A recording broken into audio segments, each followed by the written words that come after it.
Giornata internazionale di fisica medica nell'ambito delle manifestazioni di Agrigento, capitale della cultura.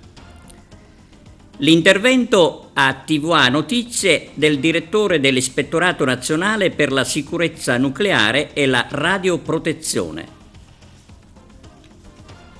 Atti vandalici denunciati dal Comitato di Quartiere Fontanelle Insieme. Iniziato l'anno scolastico al Liceo Classico e Musicale Empedocle. Concluse a Porto Empedocle le 3 giornate dedicate ad Andrea Camilleri. Per il calcio i servizi di Giuseppe Moscato e Carmelo Lentini.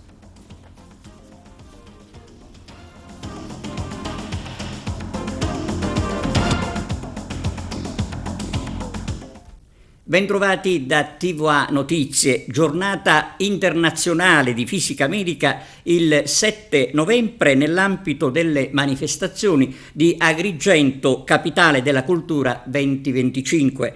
L'evento si terrà nella sala Zeus del Museo Agrigentino.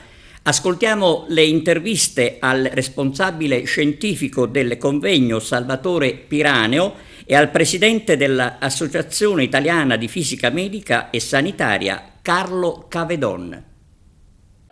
Siamo nella sala Zeus del Museo Archeologico Regionale di Agrigento. In questa sala celebreremo la giornata internazionale di fisica medica.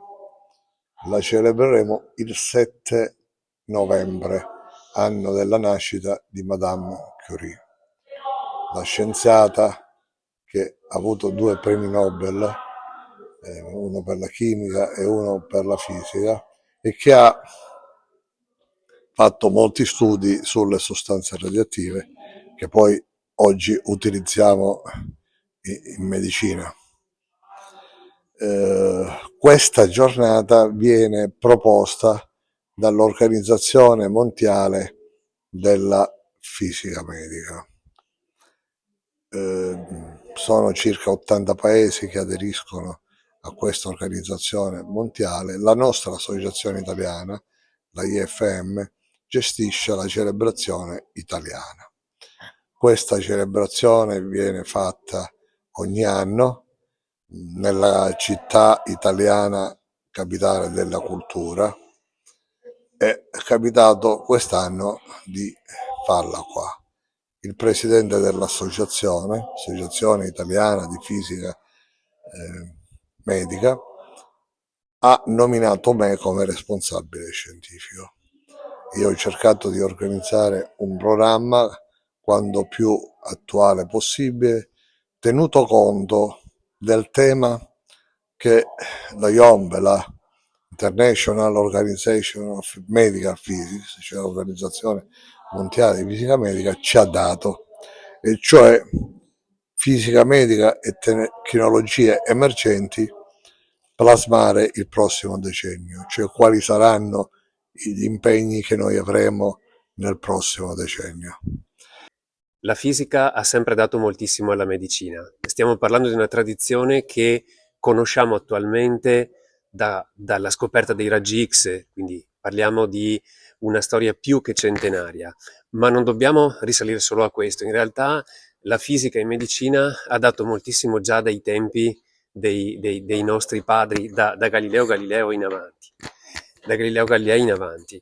E quello che poi ha fatto crescere la fisica medica e quindi l'applicazione di metodi fisici e matematici alla medicina è, come dicevo prima, la scoperta di raggi X e in particolare l'uso che se ne è stato fatto sia per le tecnologie diagnostiche sia per le tecnologie terapeutiche.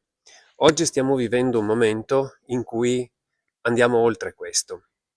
Ci affacciamo ad un'epoca in cui, oltre agli agenti fisici strettamente che conosciamo da molto tempo, come i raggi X, le radiazioni ionizzanti, i fisici in medicina e i fisici negli ospedali, ma anche negli enti di ricerca e nelle università, si dedicano con profitto all'applicazione di metodi fisico-matematici in generale, Pensiamo ad esempio alle applicazioni dell'intelligenza artificiale, che sono potentissime e che trovano nella platea della fisica medica, già inserita negli ospedali, con un linguaggio comune con i clinici, con i medici, il terreno fertile per poter crescere e poter essere efficacemente e sicuramente portata al paziente. AIFM, l'Associazione Italiana di Fisica Medica e Sanitaria, celebra da molti anni ormai l'IDMP, la Giornata Internazionale della Fisica Medica, nella capitale italiana della cultura, che per il 2025 è la splendida Cornice di Agrigento. Quindi siamo qui per questo motivo. Siamo in tantissimi ormai, l'associazione ha superato da poco i 1500 iscritti. Pensi che quando siamo nati, più di 25 anni fa, eravamo poco più di 300 persone, siamo cresciuti a un ritmo costante, ora abbiamo superato i 1500 soci e questi 1500 soci saranno chiamati prima al congresso nazionale che si farà nel mese di ottobre a Verona e poi subito dopo a questo appuntamento importante. Certo non saremo tutti né al congresso di Verona né ad Agrigento, ma una rappresentanza importante sarà qui per celebrare la Giornata Internazionale della Fisica Medica. Restiamo sulla Giornata Internazionale di Fisica Medica e Sanitaria per ascoltare l'intervento del direttore dell'Ispettorato Nazionale per la Sicurezza Nucleare e la Radioprotezione, Francesco Campanella, il quale parla tra l'altro dell'importanza dell'energia nucleare e di cultura della sicurezza nucleare diversa. Avere creato una correlazione fra il tema dell'energia nucleare e il tema della fisica medica all'interno del programma scientifico della Giornata Internazionale della Fisica Medica è certamente un'opera meritoria. Da direttore dell'Ispettorato Nazionale per la Sicurezza Nucleare e la Radioprotezione, autorità regolatoria indipendente per i temi della sicurezza nucleare e della radioprotezione, posso testimoniare che la fisica medica ha oggi un ruolo importante da un punto di vista culturale nell'approccio ai temi riguardanti l'energia nucleare. Sappiamo che in Italia c'è un dibattito molto acceso intorno alla possibile opzione di ripristino di una fase di produzione di energia nucleare finalizzata a creare i presupposti di un'indipendenza energetica nazionale. Ma noi sappiamo molto bene che l'energia nucleare è purtroppo un tema divisivo, sempre meno divisivo, ma ancora un po' divisivo, nel senso che è una materia che si presta a una percezione a volte emotiva e poco matura di quella che sono le possibili implicazioni legate all'utilizzo dell'energia nucleare.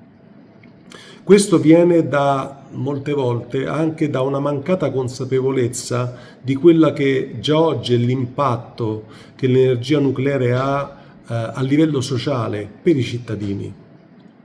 Ecco perché conoscere, portare alla conoscenza della collettività l'importanza della fisica medica aiuta anche allo sviluppo di un dibattito sull'energia nucleare che risulti più maturo, più consapevole, meno frutto dell'emotività. Poter correlare l'energia nucleare non ai temi della guerra e della distruzione, che tradizionalmente sono quelli che l'accompagnano, ma ai temi della vita, ai temi della sicurezza delle cure, ai temi della possibilità delle cure, è un cambio di prospettiva che può diventare epocale e può aiutarci a creare una cultura della sicurezza nucleare diversa. Chi meglio del fisico medico e quale disciplina migliore della fisica medica può testimoniare l'importanza dell'energia nucleare oggi nei suoi vari utilizzi, che sono utilizzi che aiutano i cittadini, che consentano ai cittadini di poter vedere tutelate al meglio le proprie prerogative e la propria sicurezza. Quindi portare i temi della fisica medica alla collettività e rendere manifesta l'importanza del fisico medico all'interno delle nostre strutture di cura aiuta indirettamente anche il dibattito dell'energia nucleare ad arricchirsi di un capitolo diverso, di un capitolo nuovo. Un capitolo che deve partire dalla consapevolezza di quello che è l'oggi. Capire meglio l'oggi del nucleare italiano consentirà di affrontare meglio le eventuali sfide del nucleare sostenibile di domani. Cambiamo argomento. Il comitato di quartiere Fontanelle Insieme ha denunciato tramite la propria pagina Facebook un increscioso atto di vandalismo ai danni del parco giochi adiacente alla chiesa di San Nicola. La denuncia è documentata con delle foto che riprendono gli autori del gesto e questo fa ben sperare nella loro identificazione. E sempre il comitato di quartiere denuncia il furto di un faro solare dal murales di Viale Sicilia. Sono gesti, scrive Fontanelle Insieme, che feriscono il lavoro, la passione e l'impegno per rendere il quartiere più bello e accogliente. L'abbandono, purtroppo, è la causa di questo tipo di delinquenza. Cerimonia di avvio dell'anno scolastico al Liceo Classico e Musicale di Agrigento. Arturo Cantella ha intervistato il dirigente scolastico dell'istituto Marica El Gagatto. Oggi la presentazione delle nuove classi che affronteranno l'anno 25-26. Sì, oggi ufficialmente inizia il nuovo anno scolastico per il Liceo Classico e Musicale Empedocle. Abbiamo avuto il piacere di svolgere una splendida cerimonia nella nostra palestra scoperta proprio per accogliere le nuove classi in ingresso. Chiaramente è stato un momento emozionante sia per gli alunni che anche per i tanti genitori che hanno accompagnato i loro figli, perché il passaggio dalla scuola secondaria di primo grado alla scuola secondaria di secondo grado è sempre qualcosa che in qualche modo spaventa, tra virgolette, ma tutto il consiglio di classe, le autorità presenti, naturalmente io, abbiamo fatto in modo che questo passaggio avvenisse nella maniera meno traumatica possibile e soprattutto mettendoci tanto entusiasmo, che poi è anche una caratteristica della nostra scuola, quella di volere favorire sempre il benessere degli studenti e il loro inserimento scolastico nella maniera più serena possibile, e penso che ci siamo anche riusciti. Che novità abbiamo quest'anno? Quest'anno la novità organizzativa riguarda il passaggio alla settimana corta come giuste delibere del Collegio dei Docenti e del Consiglio d'Istituto, ma chiaramente questo comporta anche una revisione delle programmazioni dipartimentali e dei progetti che comunque sono state semplicemente adeguate alla nuova organizzazione senza perdere di vista quella che è l'eccellenza formativa dei nostri studi sia a livello classico che chiaramente a livello musicale. Abbiamo voluto venire incontro alle tante esigenze delle famiglie, perché per noi il dialogo con le famiglie è un dialogo sempre privilegiato, e quindi alle numerose e molteplici richieste che nel corso degli anni erano state palesate proprio al fine di garantire una giornata in più di riposo che sia anche un momento per potersi dedicare ad attività autonome di studio, di approfondimento senza la pressione degli impegni scolastici, e penso che questo sia un ottimo risultato. E con le direttive ministeriali ci sono nuove direttive del Ministero anche per il comportamento dei ragazzi, in questo senso cosa farete? Sì, sicuramente il recepimento della normativa vigente rispetto al divieto di uso degli smartphone nelle aule scolastiche è qualcosa che ci interessa in prima persona, divieto che è stato esteso appunto dalla scuola secondaria di primo grado alla nostra, quindi alla secondaria di secondo grado, ma che però in parte noi già attuavamo, perché chiaramente durante le ore scolastiche era stato sempre vietato l'utilizzo dei cellulari. Gli armadietti che noi abbiamo appunto potuto acquistare e depositare in ogni corridoio della nostra scuola servivano in parte anche a questo, cioè custodire in maniera sicura tutti i propri effetti personali, tra cui anche i cellulari. Adesso diventa proprio una direttiva ministeriale dalla quale non si può chiaramente tornare indietro, ma io sono d'accordo perché ritengo che a scuola debba essere anche una pausa da quello che può essere l'influenza e la pressione dei social o comunque dell'iperconnessione, e ritagliarsi uno spazio anche di riflessione e di silenzio che credo serva anche a noi adulti. Gli organici siete riusciti a completarli tutti? Siamo in attesa ancora di qualche nomina da parte dell'ufficio scolastico, però in linea di massima attraverso le immissioni in ruolo e i trasferimenti siamo abbastanza al completo. Chiaramente mancano ancora gli spezzoni, soprattutto al liceo musicale, e qualche cattedra soprattutto per avvenute malattie o comunque congedi anche al liceo classico. Assessore Alfano, lei ha portato il saluto dell'amministrazione comunale al liceo classico Empedocle nel giorno di inizio dell'anno scolastico. Sì, ritengo che sia opportuno che l'amministrazione alla chiamata delle armi da parte delle scuole dica presente. Sono sempre contento quando la preside Gatto mi invita, perché ritengo, l'ho ribadito in più di un'occasione, che il liceo classico e il liceo musicale siano delle eccellenze del nostro territorio. Il vedere negli occhi dei ragazzi del ginnasio la paura di una nuova avventura mi riporta a tanti anni indietro. I ragazzi hanno fatto una scelta consapevole, hanno scelto il liceo classico e il liceo musicale nella consapevolezza di dover intraprendere un percorso impegnativo, ma che al termine di questi 5 anni li farà vivere la quotidianità, la città e il territorio in modo molto più consapevole. Saranno sicuramente degli uomini e delle donne migliori di quando hanno iniziato il percorso. Ecco, qual è la situazione scolastica ad Agrigento nelle varie scuole a inizio dell'anno scolastico? Diciamo che la situazione che pensavamo fosse una situazione di normalità, a fine luglio ci siamo trovati a dover affrontare un problema non da poco, che è quello penso che lei si riferisca alla scuola Pirandello. Stiamo valutando una serie di opzioni e penso che tra oggi e domani riusciremo a capire come muoverci. Sicuramente i ragazzi inizieranno l'anno scolastico e faremo in modo di fare iniziare un anno scolastico che sia quanto più sereno e proficuo possibile. È logico precisare che il Comune non è stato in queste giornate con le mani in mano, ha cercato tutte le soluzioni possibili e spero che la soluzione che verrà trovata sia una soluzione che possa realmente far vivere ai ragazzi della Pirandello e alla dirigente scolastica Rosellina Greco un anno scolastico proficuo, perché è per questo che ci siamo impegnati e per questo che ci stiamo spendendo.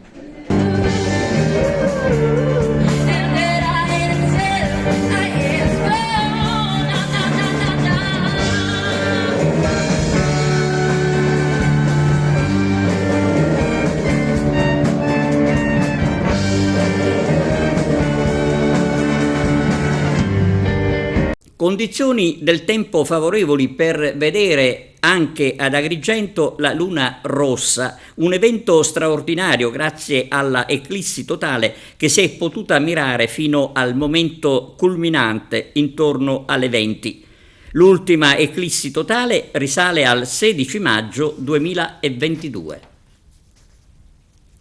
Festa a Cammarata per il crocifisso della pioggia, a cui è riferito un prodigio risalente al 1751, quando la statua venne riparata all'interno della chiesa dell'Annunziata a causa di un forte temporale che sorprese alcuni abitanti di Burgio che stavano trasportando la statua da Palermo nel loro paese. La pioggia cessò nel momento che il crocifisso venne introdotto in chiesa. Si racconta che tutte le volte che gli abitanti di Burgio erano sul punto di riprendere il viaggio nella zona, riprendeva a piovere forte, un segno che il crocifisso doveva rimanere a Cammarata, dove viene festeggiato ogni anno a settembre. Con il tema Camilleri e la Sicilia si sono concluse a Porto Empedocle le giornate dedicate allo scrittore empedoclino. È stata l'occasione per celebrare i 100 anni del papà di Montalbano. Ci sono le interviste di Arturo Cantella. Dottoressa, oggi è la terza giornata che coincide con proprio l'anniversario della nascita di Camilleri. Non soltanto l'anniversario della nascita, ma anche il motivo per cui Camilleri, di secondo nome, si chiama Calogero, perché oggi qui a Porto Empedocle si festeggia la festa di San Calogero e quando nacque la nonna lo espose durante il passaggio del santo che corre, come si diceva, perché San Calogero è proprio il santo nero che corre per le strade.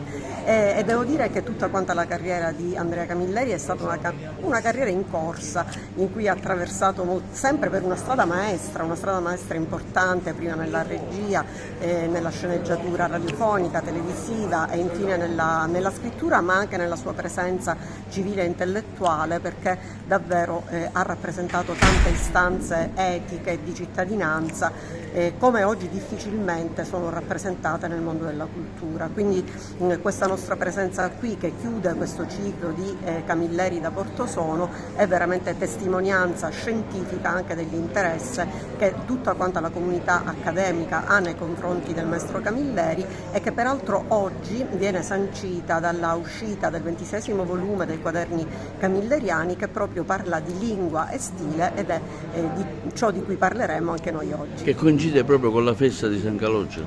Esattamente, quindi questo 6 settembre ha diverse valenze territoriali, comunitarie, devozionali e onomastiche nel nostro caso. Sì, una bellissima sincronicità, la festa di San Calogero, l'attaccamento che c'era da parte di Camilleri sia per la festa sia per i luoghi della sua infanzia, la sua Porta Empedocle, e infatti stasera parleremo dei rapporti tra Camilleri e la Sicilia, che è un tema di per sé immenso, sconfinato, ma che sarà declinato sia dal punto di vista linguistico, ne parlerà la professoressa Castiglione, sia dal punto di vista più letterario, nel senso che noi viviamo qui Porta Empedocle in una sorta, come è stato definito, di triangolo letterario, perché siamo nella Porta Empedocle Vigata, c'è l'Agrigento Montelusa, Racalmuto Regalpetra, con 3 autori, quindi Pirandello, Camilleri e Sciascia. E cercheremo di fare vedere come la Sicilia viene descritta dopo il filtro della letteratura, perché la letteratura è uno strumento che serve per universalizzare luoghi e concetti. Il vero scrittore, e Camilleri lo fu, veramente grande, è colui che riesce a trasfigurare la realtà e i piccoli fatti e farli diventare universali. Quindi è veramente di buon auspicio fare questo in una stazione dismessa, perché le stazioni sono in fondo il simbolo delle tappe della vita, e allora ogni stazione è un momento di questa vita, e noi idealmente siamo oggi sul treno insieme ad Andrea Camilleri. L'assessorato ai beni culturali in prima linea per il finanziamento di queste iniziative qui a Porta Empedocle dedicate ai 100 anni di Andrea Camilleri, che coincide tra l'altro oggi con la sua data di nascita e la festa di San Calogero. Allora, a noi ci inorgoglisce da agrigentini essere presenti oggi a celebrare i 100 anni di Camilleri, e quindi non potevamo esimerci da dare non solo il nostro aiuto e il nostro supporto per quanto riguarda le celebrazioni, ma anche il supporto economico che non è mancato quest'anno. La presenza della Regione, quindi il Presidente Schifani, unitamente all'assessore Scarpinato, hanno dato l'opportunità di esprimere al meglio e di festeggiare nella sua Porta Empedocle proprio oggi la nascita di Camilleri. Un particolare ringraziamento va alla soprintendenza di Agrigento, che ha curato nei minimi dettagli, il dottor Rinaldi, ma soprattutto la dottoressa Nuccia Culli, che insieme all'ammiraglio Alessandro e al sindaco e alla Proloco hanno organizzato questo fitto calendario e appassionato appuntamento di oggi, e che seguiranno certamente tante altre iniziative lodevoli proprio in quest'anno, così per come sono le linee guida dettate dal Ministero della Cultura.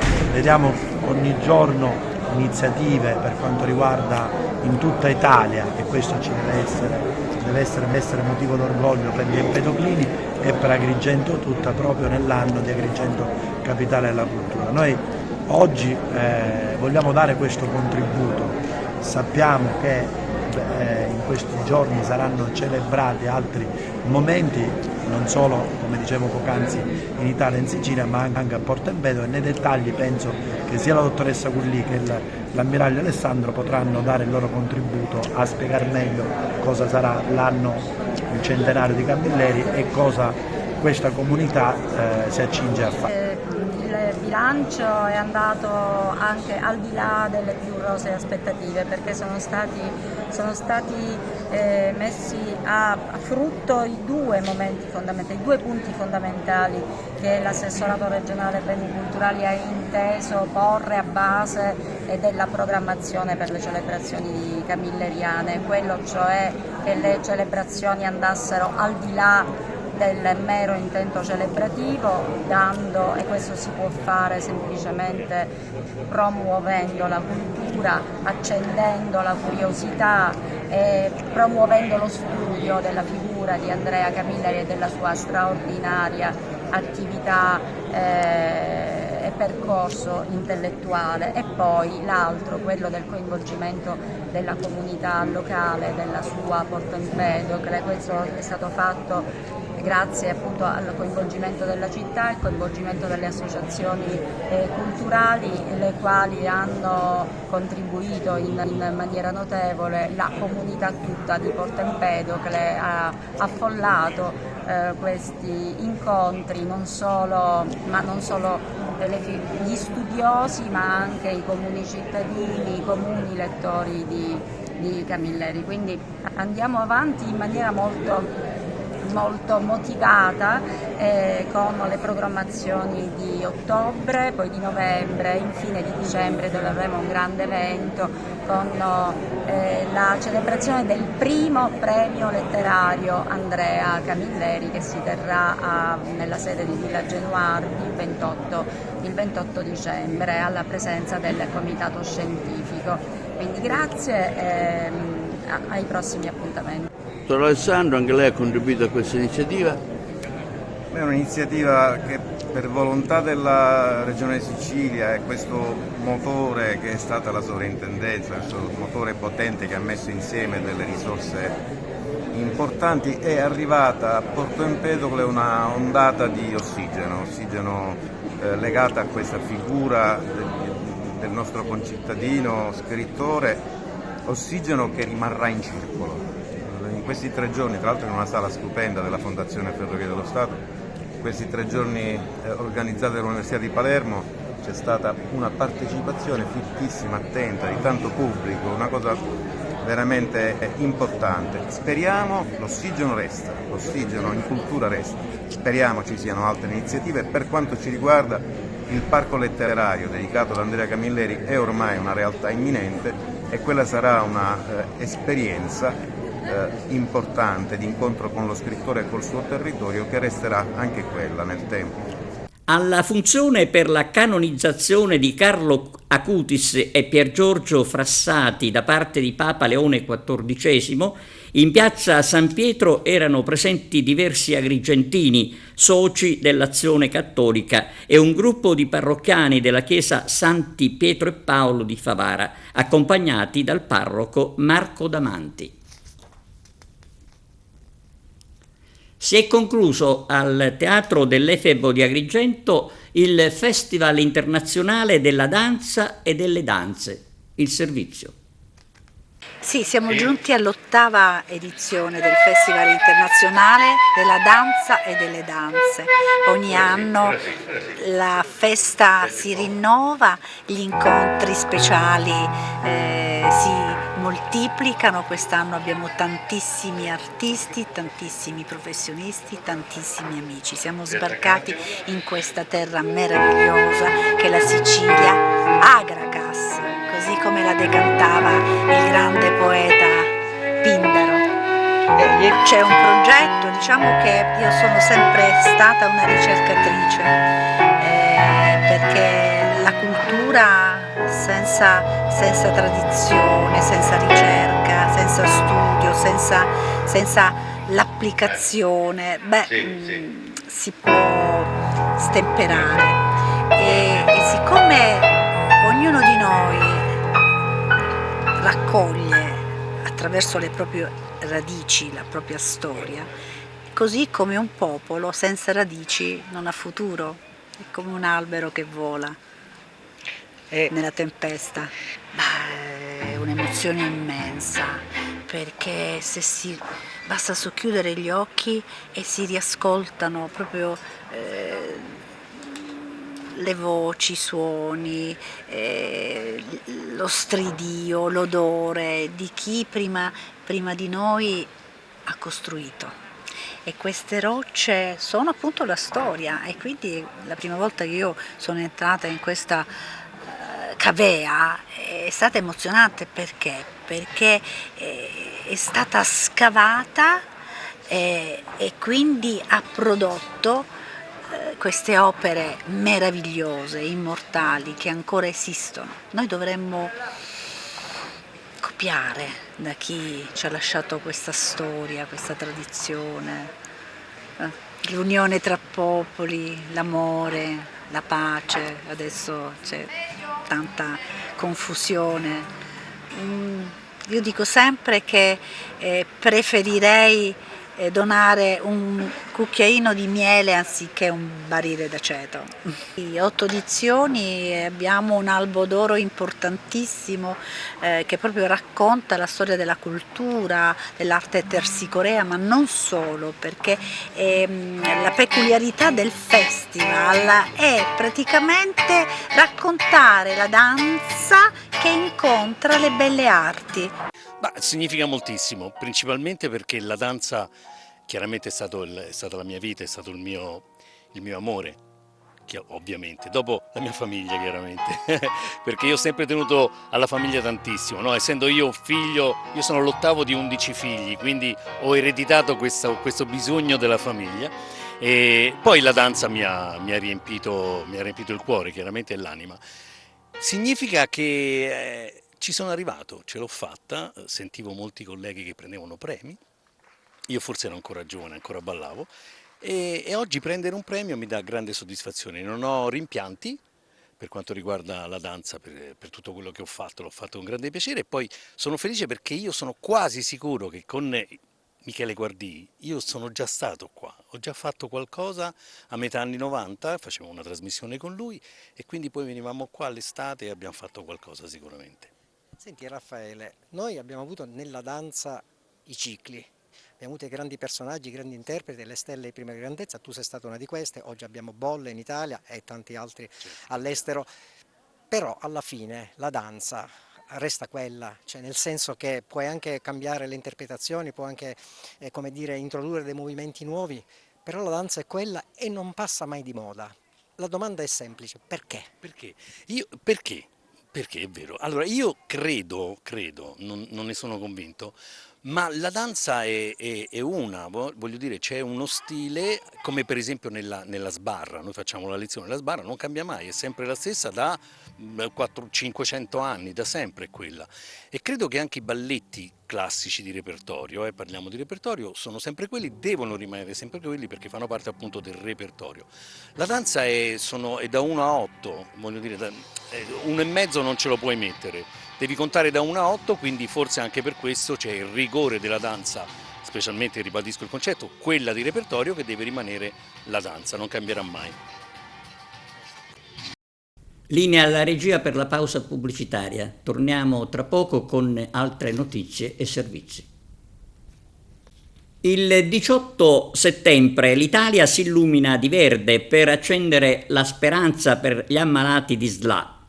Diverse le iniziative con raccolta fondi. Quest'anno aderiscono alla campagna diversi borghi tra i più belli d'Italia. Sono stati consegnati al Teatro della Panoramica dei Templi di Agrigento i premi Mimosa d'Oro e i riconoscimenti speciali del Centro Renato Guttuso di Favara, presieduto da Lina Urso Gucciardino. Il premio Mimosa d'Oro 2025, giunto alla 34esima edizione, è stato assegnato a Ilaria Borletti Buitoni, vicepresidente nazionale del FAI, e alla vicepresidente nazionale vicario della Croce Rossa Deborah Diodati. I riconoscimenti speciali sono andati a Paola Castiglia, docente e giornalista, Angelisa Castronovo, avvocato e produttrice cinematografica, Rosa Di Stefano, presidente di Federalberghi Palermo, Claudia Fauzia, scrittrice e attivista femminista, e Amal Kayal, responsabile ONG Striscia di Gaza. A concludere la serata, presentata da Giuseppe Moscato e Gabriella Omodei, il concerto di Amedeo Minghi. E siamo ancora in te, credi di no, spensierato, sei contento, vattene, che pace più non ne avrò, ne avrai.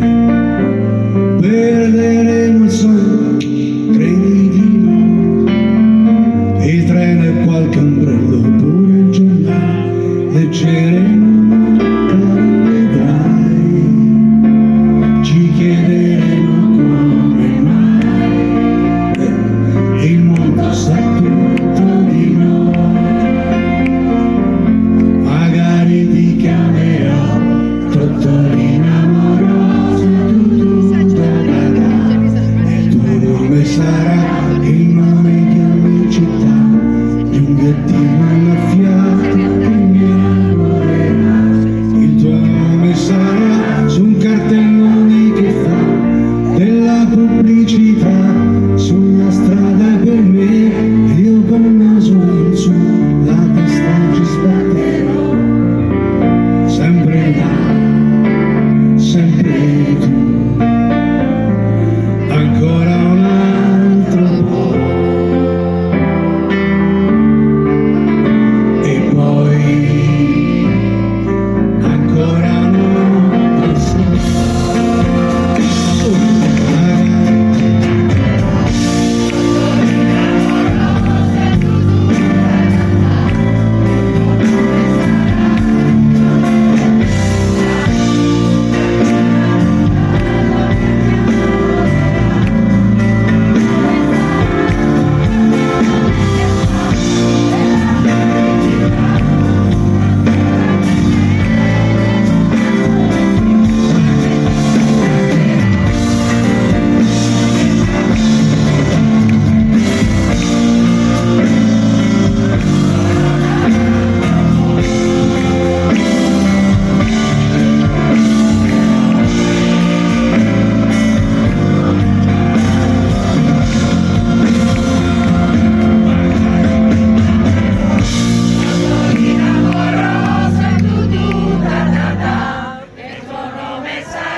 Come la signora della limousine canta, uno smette di là.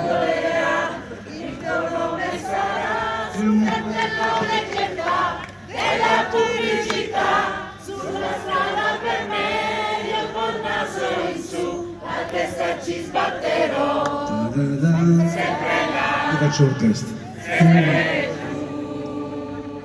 Da oggi, come comunica lo stesso giornalista, Davide Sardo non sarà più l'addetto stampa di AICA. La decisione, scrive Sardo, è stata assunta dai vertici del Consiglio di amministrazione a seguito delle difficoltà finanziarie che l'azienda sta attraversando. Davide Sardo ringrazia i colleghi giornalisti per la collaborazione ricevuta durante il suo incarico. Il licenziamento, perché di questo purtroppo si tratta, il licenziamento di un giornalista da un'azienda che ha tanto bisogno di rendere trasparente il proprio operato e incrementare la comunicazione è un fatto che non si può accettare a cuor leggero. Ed è davvero incredibile la giustificazione dell'azienda che intanto apre il dibattito sulla opportunità di avere un proprio ufficio stampa piuttosto che ricorrere a provvedimenti che, ripetiamo, non possono essere accettati. Ida Carmina interviene sulla situazione che riguarda la provincia di Agrigento in tema di guerra. Esprimo la mia preoccupazione per quanto sta avvenendo in Sicilia ed in particolare nella provincia di Agrigento. Dopo aver consentito agli aerei militari israeliani di atterrare a Sigonella, Catania, adesso c'è il mistero del residuato bellico israeliano ritrovato dai pescatori nel mare di Lampedusa.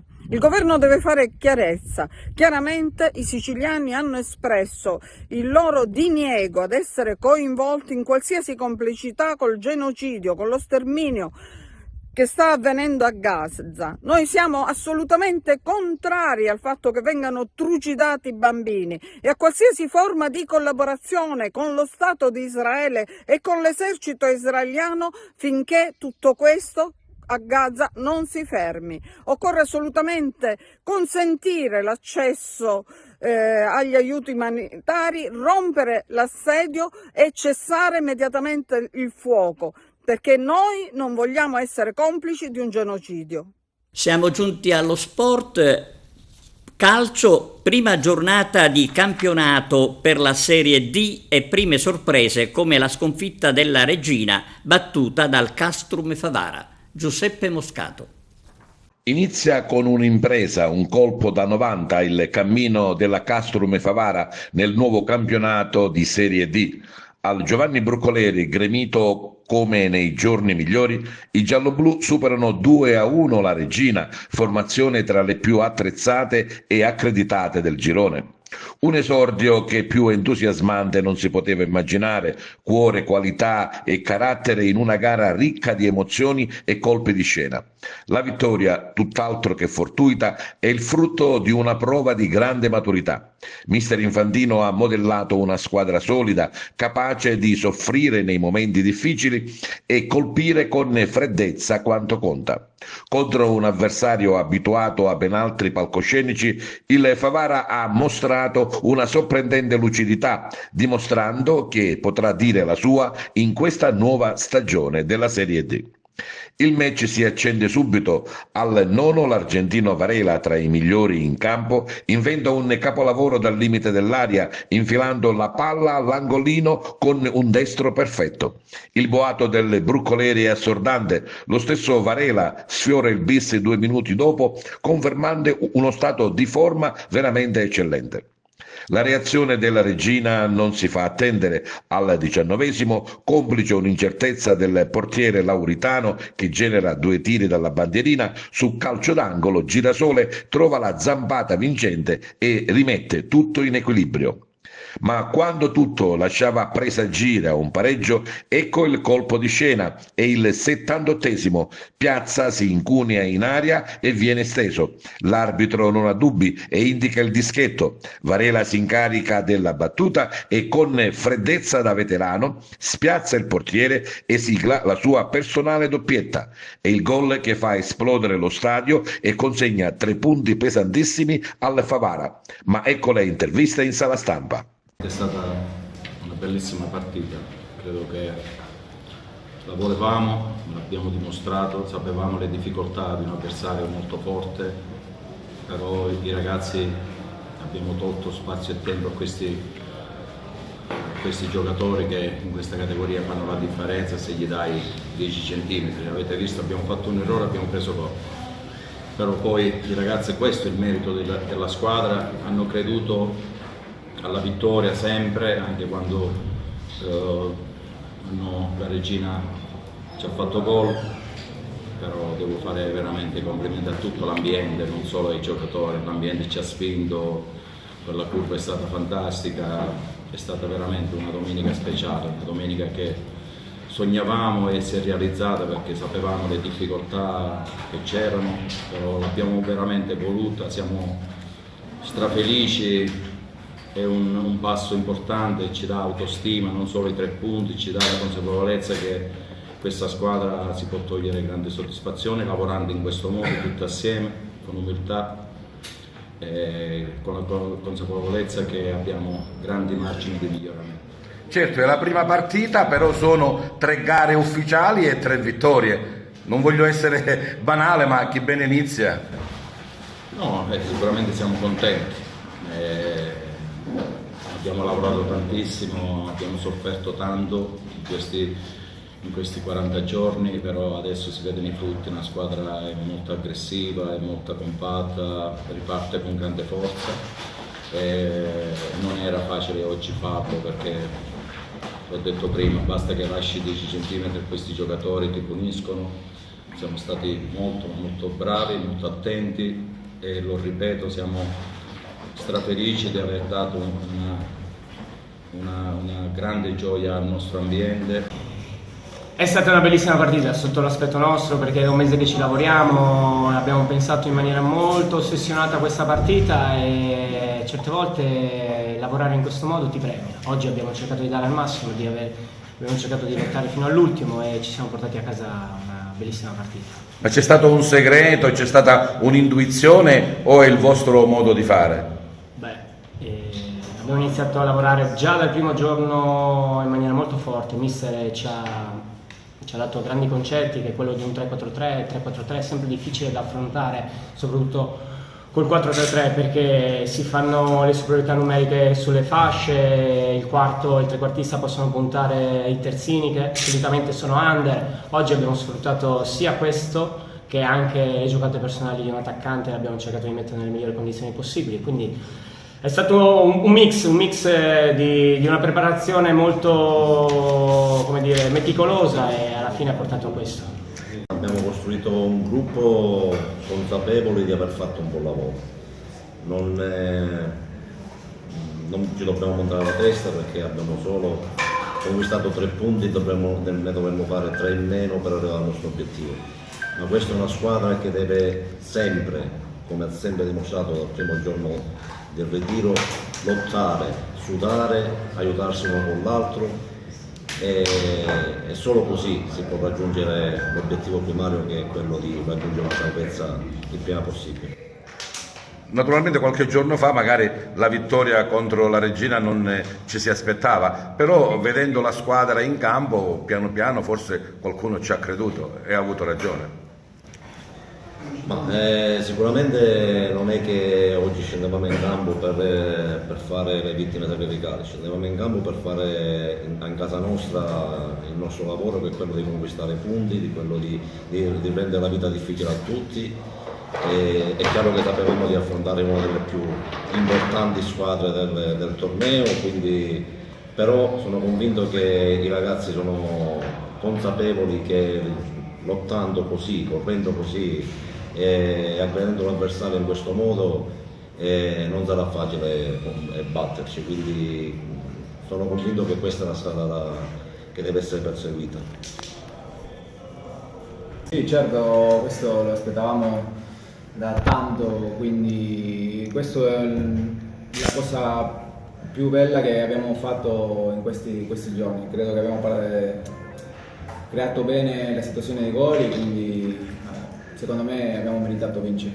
Come hai visto la tua squadra in campo? Bene. Decisa, forte? Sì, credo che siamo messi benissimo in campo, quindi ce la meritiamo questo. Ci racconti il tuo gol? Io adesso non mi ricordo molto, una palla al laterale, Tripiglio mi dà con la testa in passaggio e io senza pensare calcio in porta. Cosa è successo nello spogliatoio? No, gioia, felicità, quindi questo è il sacrificio che facciamo ogni giorno. Ancora per il calcio un servizio di Carmelo Lentini. Prima giornata di campionato in Serie D Girone I e prime sorprese. La favorita Regina cade sul rettangolo di gioco del Giovanni Bruccoleri di Favara, incassando una splendida doppietta dell'argentino Varela. Si inceppa sul proprio campo il Messina con la matricola Athletic Palermo. Anche la Nissa è costretta a dividere la posta in pari dinanzi ai propri tifosi con il Milazzo. Buon punto esterno del Gela che impone il nulla di fatto a Torre Annunziata con il Savoia, mentre vengono sconfitte di misura sia il Paternò che la Cireale. Per il Castrum Favara la prossima trasferta stagionale, la prima del campionato, sarà sul campo del Sambiase, che ha perso all'esordio con il Gelbson. In eccellenza invece si sono giocate domenica scorsa le gare di ritorno del primo turno di Coppa Italia Memorial Gianfranco Provenzano. Per quanto riguarda le agrigentine presenti, passano al turno successivo il Licata, che ha superato il Camerate con il risultato di 4-2, e l'Unità si sciacca, vincitrice con la Folgore per 1-0. Domenica prossima, 13 settembre, alle ore 15:30, si giocherà invece la prima gara di campionato. e tranne per il Licata, che giocherà a Castelvetrano contro la Locale Folgore, esordiranno in casa sia il Camarat con il Città di San Vito Lo Capo che l'Unitas Sciacca con il Marsala.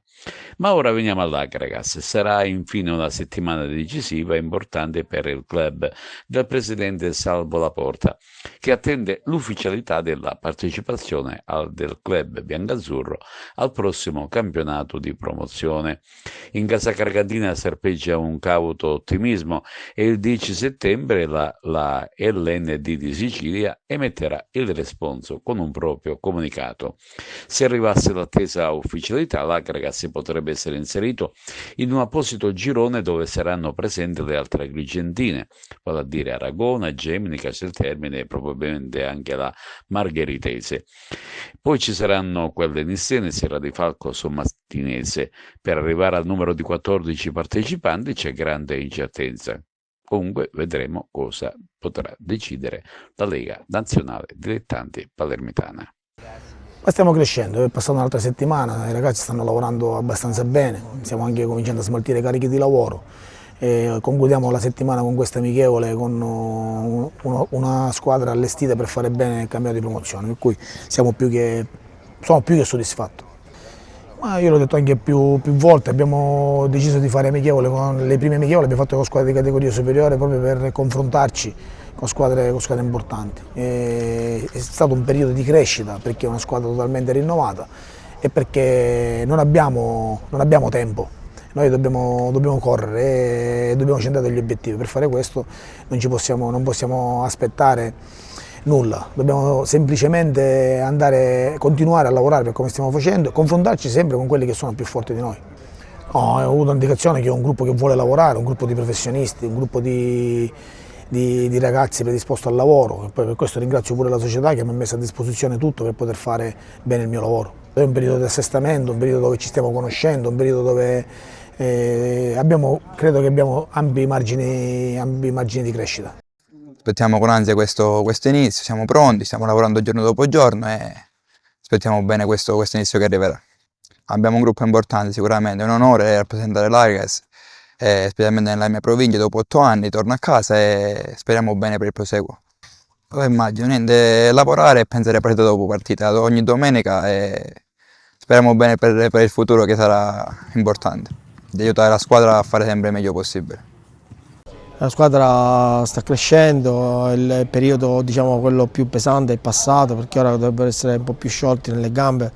Abbiamo fatto 4 settimane di forza, di preparazione un po' pesante per la tipologia degli allenamenti impostati, per il programma che il mister si era prefissato, quindi dovrebbero avere già qualcosa in più rispetto nelle gambe e soprattutto già più pronti per le partite. Ma io sono ottimista perché io credo che se oggi siamo qui ancora a parlare di questa Agragas partiremo dalla promozione, anche perché alla fine non avremmo mai potuto riuscire a impostare questo tipo di squadra. Quindi su questo non ho dubbi. La prima partita la faremo il 21 in Coppa Italia, non sappiamo quale girone ci metteranno, lo sapremo sicuramente giovedì, giorno 11 se non mi ricordo male, ma già abbiamo avuto ampie garanzie che non ci sono problemi. È tutto, grazie per la vostra attenzione. Arrivederci.